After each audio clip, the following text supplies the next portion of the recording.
Hello NEET hearts, I am Preeti Singh MBBS third year student. So आज हम देखेंगे human heart. ठीक है, देखो बेसिकली जो ह्यूमन हार्ट होता है मायोजेनिक होता है। इसका क्या मतलब है?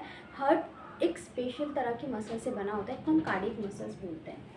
ठीक है, इसलिए इसको मायोजेनिक बोलते हैं। 4 चैम्बर्स होते हैं, 2 आर्टरिया 2 वेंट्रिकल्स होते हैं। देखो 2 आर्टरिया और 2 वेंट्रिकल्स होते हैं, इसलिए इसको 4 चैम्बर हार्ट बोला जाता है। आपके जो हार्ट का साइज़ होता है वो ऐसा माना जाता है कि जब आप ऐसे मुट्ठी बंद करते हैं, क्लेंच फिस्ट बनाते हैं, तो इतना ही आपके हार्ट का भी साइज़ होता है। ठीक है, कहाँ पे प्रेजेंट होता है? दोनों लंग्स के बीच में और थोड़ा लेफ्ट की तरफ टिल्टेड होता है। ठीक, अब हार्ट का स्ट्रक्चर देखते हैं डायग्रामेटिकली। मैं बहुत सिंप्लीफाइड वे में समझाने की कोशिश करूँगी।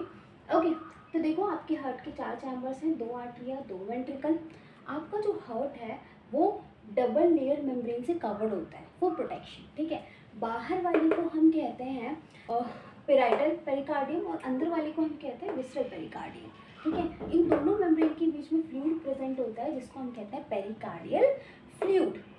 ओके, देखो अब क्या होता है, जैसे 2 आर्टरिया जो होते हैं, 2 आर्टरिया के बीच में इंटर आर्टरियल सेप्टम होता है जिससे दोनों आर्टरिया अलग अलग होते हैं। ठीक है, ये जो इंटर आर्टरियल सेप्टम ये थिन होता है। ये याद रखना, क्वेश्चन में पूछा जाता है कि इंटर आर्टरियल सेप्टम थिक होता है या थिन होता है या फाइब्रस होता है। ठीक है, तो ये ऑप्शंस में रहते हैं तो कन्फ्यूजन होता है। ठीक है, अब यहाँ पे देखो जो 2 वेंट्रिकल्स हैं इनके बीच में भी एक सेप्टम है जिसको हम इंटर वेंट्रिकुलर सेप्टम बोलते हैं।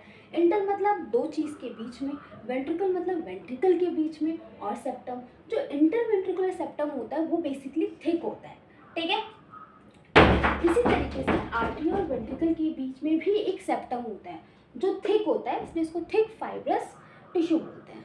इन सेप्टम के बीच में ओपनिंग्स प्रेजेंट होती है सेप्टम्स के अंदर। ठीक है, तो आर्टरिया, जिससे कि आर्टरिया और वेंट्रिकल कनेक्टेड होते हैं। ठीक है, तो जब आर्टरिया आपके राइट आर्टरिया और राइट वेंट्रिकल के बीच में 3 ओपनिंग्स प्रेजेंट होती है, इसलिए हम उसको ट्राइकस्पिड वॉल्व्स बोलते हैं। ठीक है, देखो ये 3 ओपनिंग्स आपके प्रेजेंट है, इन ओपनिंग को हम बोलते हैं कस्प।